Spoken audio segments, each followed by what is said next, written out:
wewe utakuwa si hujasomea basi professionalism. Kama unaweza ukakubali kufanya timu yako kusudi kwa sababu ya mapenzi, unaipenda ifunge timu hiyo, sio professionalism wala sio uhalisia wa walimu. Wala mimi sijajifunza, na wala shuleni hatuwezi kufundishwa hivyo darasani. Tunakaa tunajifunza university mpaka nje huko, nchi za nchi, lakini hatujawahi kuona makocha wanasema hivyo kama kuna mapenzi na nini. Watu wanatufundisha maprofesa kule kwamba wewe utakapokuwa kazini hapo ndio nyumbani kwako na kila kitu utakifanya kwa hapo. Ndio maana tunavaa nembo ya ile timu ambayo unafundisha pale. Sasa kama ana mapenzi na timu hiyo aliyoitaja, kwa nini asiende kwenye vilabu vingine akawa anavaa hiyo jezi ya hiyo timu, ili watu wa conclude tu, lakini msiwajumuishe watu makocha wote kama pengine wanaweza kawa kama huyo. Kocha Mwambosi, kumekuwa na mijadala mingi ikizungumzwa kwenye mitandao ya kijamii, hasa ikizungumzia kuhusiana na thamani ya makocha wa kizawa, kutokana na jinsi ambavyo watu wanawachukulia makocha wa kizawa. Kwa upande wako bila shaka umepitia maoni ya watu, hasa wakiunganisha na tukio ambalo limetokea kwa Julio. Kwa upande wako limekugusa kwa kiasi gani makocha wa kizawa mpaka sasa hivi anachukuliwa kwenye mlengo au kwenye sura ipi katika soka hapa Tanzania?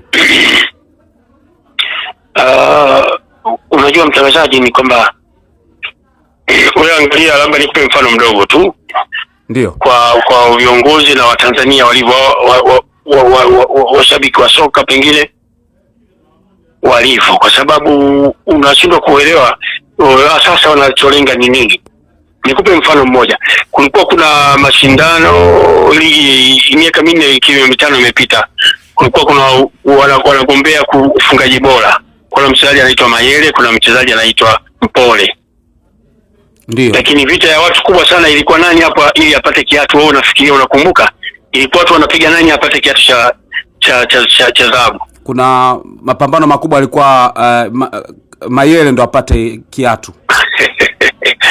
Sasa huyo Mpole ni Mtanzania, si ndio? Ndio.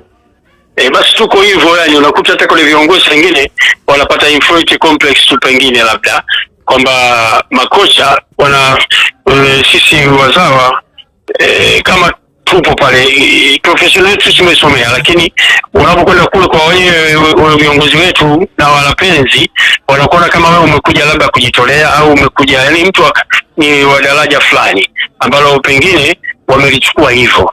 Nakupa mfano wa pili tena. Timu zetu kubwa tunazijua hapa ambazo timu kongwe, Yanga na Simba. Angalia timu moja ikiwa na kocha anatoka mzungu, timu ya pili italazimika kuwa na kocha gani? Kocha mzungu nao. Kocha akitoka Uganda na timu ya pili italazimika kuwa na kocha anatoka wapi? Kutoka Uganda. Kuna mifano hiyo yako namna hiyo, kwamba wale washabiki watakwambia hawezekani sisi kocha tukawa tuna kocha huyu hapa Juma Mgunda, wakati kuna kocha mwingine wenzetu Tanzania wale wengine wana mkocha mwingine, lakini sisi Juma Mgunda tunataka. Hapana, lazima msimu tutafutie kocha kutoka huko. Somo wewe ndicho habari wananioja hapa. Ndio. Umesikia ndugu yangu? Ndio. Ndio ninakupa mfano. Nimekwambia mtu anaweza kutasima pale huku kwenye klabu nyingine Yanga wana kocha, lakini hapa Simba Mgunda asijua alipeleka nusu global quarter final Simba. Ndio. Lakini baadaye walipoona huku kocha kuna upande wa pili kuna kocha wa kigeni, wakatakaje Simba na wenyewe wakamleta mzungu. Sasa ni vitu hivyo vya kuja kuviangalia waandishi bana, nyewe mwe visemea, weke uzalendo na kuthamini vya kwetu, kitasaidia sana hiyo. Sasa sisi tunajua hali halisi mazingira ya wachezaji na nchi yetu ilivyo. Tunajua kuna wakati wa tukienda Mbeya tutaona uwanja mwezi gani uwanja unateleza, mwezi gani wachezaji gani wanatakiwa wacheze. Tunafahamu mambo mengi sana kuliko wageni wanakuja kwa sababu ya shinikizo la mashabiki. Kwa hiyo nimekupa kwa kifupi, nadhani umetosheka na ile. Sawa, kwa uchache, lakini watu wanahukumu sana kwamba kuna maneno mengi ambayo yanakuwa yanazungumzwa kwamba wachezaji wengi makocha wengi wazawa. Au nikupigie kwanza nimalize na wewe. Wanasemaje hao? Makocha wengi wazawa wanakuwa na timu zao, ndio ni kitu ambacho kinawarudisha sana nyuma, na hiyo kauli pia ambayo umezungumza Julio inakugusa nawe moja kwa moja kama kocha mzawa ambaye pia umesha kufundisha klabu ya Yanga, lakini wewe hujawahi kutoa maneno kama hayo. Pengine Julio anaweza kama teteleza wapi kwenye hicho ambacho amekizungumza, kama umekisikia, unafikiri uko sahihi au au kuna sehemu ameteleza? Ni bahati mbaya sana hiyo clip sijaisikia, labda kama imetoa jana au leo, lakini yeye alizungumza kwamba makocha wako na timu zao. Yeye binafsi wakati anacheza mpira anasema ali kwa sababu ya mapenzi yake ndani ya klabu ya Simba alifanya makosa ili timu fulani ifaidike. Na akazungumzia mifano miwili ambayo aliyoshawahi kuifanya wakati anacheza mpira. Sasa hiyo inaenda moja kwa moja kwamba makocha wazawa wana mapenzi na timu zao, ambazo wakitumikia timu fulani basi wanazibeba timu zao ambazo za moyoni, Simba na Yanga. Sasa ukiangalia Julio wamefundisha Simba na wewe umefundisha klabu ya Yanga, huenda pia watu wakana mjadala namna hiyo. Mtangazaji, sasa na nyinyi ndio mnakuwa katika kuharibu. Ndio. Kwa sababu mtu aliyosema Umisha Juma ni fulani anasema Julio, si ndio? Ndio. Hebu kwa nini isibaki maneno yakamzunguka yeye mwenyewe Julio? Kwa sababu makocha wako wengi hapa wazawa kama Minziro, Charles Boniface amefundisha hapa. Lakini kama sisi tumefundisha timu kama Yanga, na mimi nimeenda kwenye timu nyingine nimeshaifunga Yanga, sio mara moja au mara mbili. Niko na Paulson nimewafunga Yanga, niko na DIF tumewafunga. Kwa hiyo ni yeye hii sentiment ya ukichukua kwenye uhalisia utaona yeye Julio, kwa sababu akifundisha labda timu nyingine zinafungwa na hiyo Simba. Kwa hiyo matamshi muyachukue kama ni ya kwake binafsi yeye, sio kama muyajumuishe eti kwa makocha wote wazawa. Hakuna kitu kama hicho. Basi tungemuona Chasibonsi anafanya hivi, tungeona Miziro anafanya hivi, tungeona Mwambusi anafanya hivi, kwa sababu ameshafundisha hivi vilabu. Na mimi nimefundisha katika kiwango kikubwa sana kuzifunga timu zote kubwa hizo. Kwa sababu mimi najua ni professional yangu. Hata kama na mapenzi na Yanga, pengine nikutana nao, mimi nafanya kazi ya ile timu ambayo ndio inanipa ugali kula. Wewe utakuwa si hujasomea basi professionalism kama unaweza kukubali kufanya timu yako kusudi kwa sababu ya mapenzi, unaipenda ifunge timu hiyo, sio professionalism wala sio uhalisia wa walimu. Wala mimi sijajifunza na wala shuleni hatuwezi kufundishwa hivyo darasani. Tunakaa tunajifunza university mpaka nje huko nchi za nchi. Lakini hatujawahi kuona makocha wanasema hivyo kama kuna mapenzi na nini. Watu wanatufundisha maprofesa kule kwamba wewe utakapokuwa kazini hapo ndio nyumbani kwako.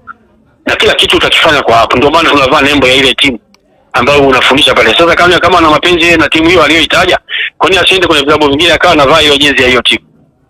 Ili watu wa conclude tu, lakini msiwajumuishe watu makocha wote kama pengine wanaweza kawa kama huyo. Huyo ni utashi wake, kazungumza, ni binadamu na yeye ni mwalimu, anajua itikadi yake na anajua falsafa yake na anajua alivyosoma yeye walimfundisha nini darasani na yeye alijifunza nini, akaelewa nini na ameweza kutumikia nini katika ukocha wake. Lakini sisi wengine tunadili na professionalism, hatuwezi kwenda katika mpango mwingine. Ndio maana tunakwenda kwenye timu, tunawafundisha timu hivi, lakini sio kama nikutane na timu yangu niseme hiki kwa sababu mimi na mapenzi na hiyo timu iwe hivyo. Hicho kitu hakipo katika professionalism. Kwa sababu kama ile timu ingekuwa inanijua mimi na mapenzi, basi kila siku ningekuwa kwenye hiyo timu. Wangeniajiri mimi wa maisha kwa sababu anajua ana mapenzi mwalimu ana nini, basi aje akae kwenye timu yake. Lakini kama nimeenda Yanga, nimetoka simemaliza mkataba nimeondoka, hawakutaka kusema mwalimu labda aje ni wakati wakaendelea mbele kutafuta walimu wengine, challenge nyingine, wapate changamoto. Na mimi mwenyewe nikaangalia changamoto zingine huko, lakini wakija kwangu wakinikuta mimi tukiwa kwenye mechi, wakishinda washinde kihalali, nikipata nafasi ya kuwafunga na wafunga. Kwa hiyo hayo maneno anayozungumza mtu mmoja msiyajumuishe kwa walimu wote.